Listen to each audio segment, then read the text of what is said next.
Hey guys, welcome to the show. Now, this show was deleted and now it's back again. And I just want to talk about why you should never pay for podcast hosting. I think it's almost a rip-off, actually, if you're paying for it. Now, I've had, I think, probably about 5 podcasts cancelled in my career as a podcaster. Now, that may not sound like many, but each podcast has taken between 2 and 5 years to gain some traction and to get going and, to get a following, etc. And most often they cancel them, 2 years in or 3 years in, and they seldom give you too much explanation as to why you've been cancelled. I know some of the big controversial podcasts, the ones that are a bit right-wing or, debate quite sensitive issues, are always getting cancelled. They're very prone to it.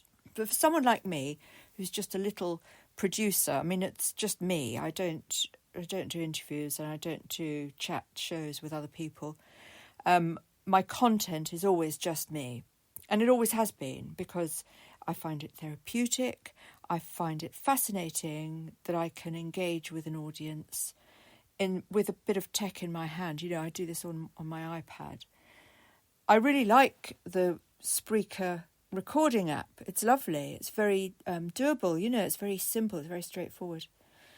But yeah, so many of my podcasts have been cancelled after many years of working tirelessly. Some of them, the first sort of big book one I did, library sort of thing, I was uploading books, audio books from LibriVox, which took all day. And these are all in the public domain. And I would tweak them and, make them nice and then advertise, etc., etc. And I spent 2 years hard labour on that. And those podcasts were just deleted. And they give you several reasons, but for me, notably, it's usually about spamming.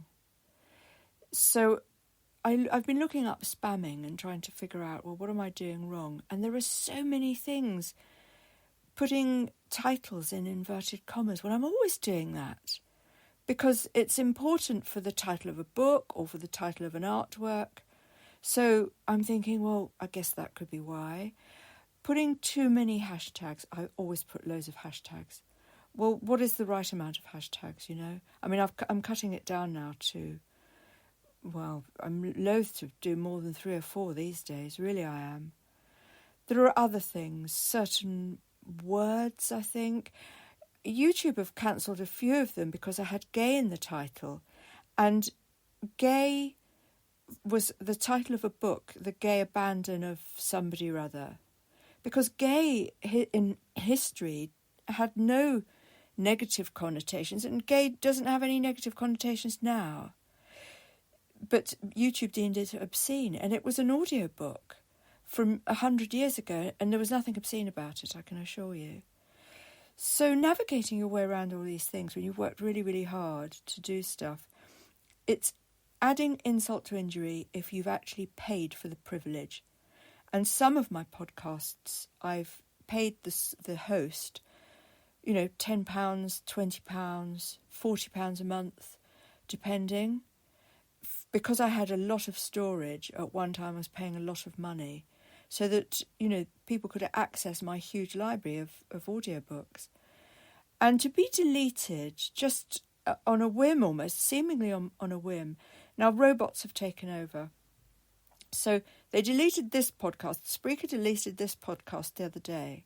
Now, they messaged everybody and said, everyone who was, hosting their show on their platform, to say if you go with Spreaker, you get 10% more ad revenue than the other podcasts. Now, I've got loads on Apple, for example. Lots of my downloads are on Apple each day, especially on the Free Ringtones podcast. Not so much this podcast. This podcast is brand new. For various reasons, I've had to renew it, again, for issues of possible spamming, and I just thought, just start again. I've always got a voice, and all of my podcasts are still on YouTube. So, okay, they owe me, these companies owe me thousands of pounds because they get the money for the advertising. They don't pay the hoster, the presenter, for between 1 and 3 months, we'll say between 2 and 3 months. If they cancel you in between that time, they've got all the ad revenue. They've already got it. They've been paid by the big companies, but you don't get it.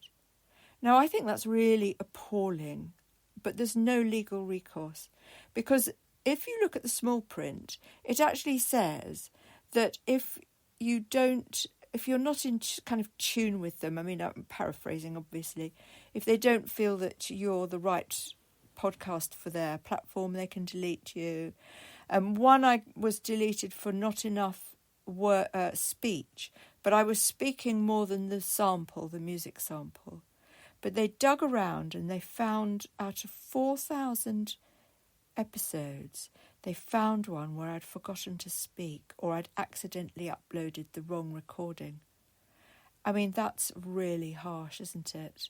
And there was no comeback. There was no legal comeback. I checked. There was no way I could talk to somebody other than somebody who was completely and utterly insensitive. And I guess they're just told, if you see that, you just cancel. Don't get into a debate about it. But, it's so harsh when you've spent months, years, hours, day in, day out, creating your brand, building your product, etc., etc. So, for those reasons, I've gone on to free platforms. So I'm using Spreaker again, but they only allow you to have for free one show per podcast, if you see what I mean, per profile. So I've set up different profiles for different podcasts so that they're all free, because Spreaker have a history of deleting my podcasts, and there is no way I want to pay for the privilege just to be deleted. So what do I get for my free? Is anything free? No, of course it isn't. I still do my 15-minute uploads. I still do my broadcasts on my free ringtones. I still do my music therapy free broadcasts. I'm not paying for it, except in time. And time is very valuable, especially for someone like me. Time is, it's money. Time is money. My dad used to say that, time is money. And time really is money when you're doing the sort of work that I do. So I'm not paying, and what I get from it is a platform, a podcast that can be deleted at any moment with no security for me, where the odds are stacked. Okay, but I also get an auto link to YouTube, so everything goes onto YouTube. So if Spreaker deletes me, I'm hopefully still on YouTube, and if I've sworn in the episode, if I've talked about anything, erotica artworks or erotica literature or anything like that, if I've mentioned anything that I think may be adult content, I have the option of creating an adults only filter over on YouTube. Okay, would I do that for this episode? I've talked about gay abandon. Probably not. Keeping things to over 18, the way they do it, it's not over 18s, it's people who've got an account. And I did do that to everything yesterday, and my hits or views or whatever you want to call it on YouTube took a dive. So that made a difference. So I'm loath to do that now. And this is what's happening in the world, isn't it? As we march headlong into consumerism, focusing on advertising revenue, dependent on ad revenue, which of course, Facebook, YouTube, all of these places are totally dependent on ad revenue. You find that the rules become a bit more rigid and you're forced into a corner, really. Do you want an adult podcast? Go to OnlyFans. Do it on there. You can record on the Spreaker app, but don't publish it. and then you can send your podcast to OnlyFans. So that's what I'm going to do, because I do have an OnlyFans account for my more adult broadcasting, because I'm an adult and I'm allowed to make adult broadcasting. So it's really sensible to have an adult version. Do I have wildly erotic podcasts? No, I don't. None of them are. But sometimes it's difficult to find, as an artist, a practicing artist, it's difficult to find the right fit. Where do you put it? When you're talking about, I've done a lot of work as a dominatrix. My performance art piece was a dominatrix, or one of them. And I can't really put any of that anywhere other than OnlyFans. And so it goes on, we're forced into corners. But guys, those corners are there for us, we can go and inhabit those corners. Yes, it's typecasting. I get really annoyed at that. I don't want to be perceived as an adult entertainer. That's not who I am. I don't want to be perceived just as a children's book publisher. That is also, a possibility for being boxed into a corner. And of course, Telltale Club Publishing owns Telltale Club Kids and Toddle Poddle, and that's for under 5s and under 16. So when you've got this whole array of differing labels and categories, I suppose the internet loves a category. The internet needs to know who you are, what you do, and then iServerland is up now on Google as a podcast. And how do I get out of that? I was a podcaster second or third to being an artist, a performer and a designer. But Google wants me as a podcaster and I'm up there as a podcaster. So we have to sort of put up with those things. It doesn't worry me at all, because hopefully I'll get some revenue from it, Hopefully I'll get some advertising revenue from it eventually. Anyway, so my podcast iServerland is back up. Whoopee.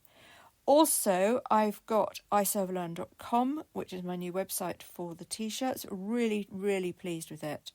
Did find this morning that my T-shirts have been copied on AliExpress. My T-shirts are 100 GBP, pounds, $120 USA. They're available on AliExpress. They're absolutely appalling, but they're available for 10 GBP, £10. They look horrific. Absolutely horrific. Am I going to buy one? I probably will, so that I can do a TV show about it on my YouTube. And talking about, my TV shows, yesterday I did nothing but shorts for YouTube. And actually it was really nice to get off the computer. I quite liked it. So I might do some more today. I did sort of say I was going to do them all week. But it's just, when you do anything that's so intense, and everything I do is very intense, guys, you do get a bit sort of bogged down with things, So go on then. Romeo's come to join us, but he wants to jump over the mic. There we go. He's gone. So check out my new T-shirt dresses, unisex T-shirt dresses. I'm desperately seeking male models or male influencers. You get the T-shirt dresses rather, for half price, and you also get 30% off for any that you sell. So it's a really good deal, but I'm particularly looking for men because they are unisex. So have a look at iServerland.com if you like, if you want to see what they're like, and get in touch with me on my Insta or my Facebook or all the usual beasts. But I tell you what, I'm all over YouTube at the moment, like a bloody rash, guys. Like a rash. So join me there each day for little bits and what have you. I'm sure you'll find me. If you go to my website, you can message me on my Facebook, because it's all linked up, guys. And I think my WhatsApp's there as well. So you can, drop by and ask me questions about how you would become an ambassador for my lovely, lovely, lovely new range. It's just superb. And don't forget the music therapy, even though the app didn't work and we gave up with the idea of an app. That is also, Rife Vibes, also on YouTube. All free, guys, all free. So back later. Have a great day.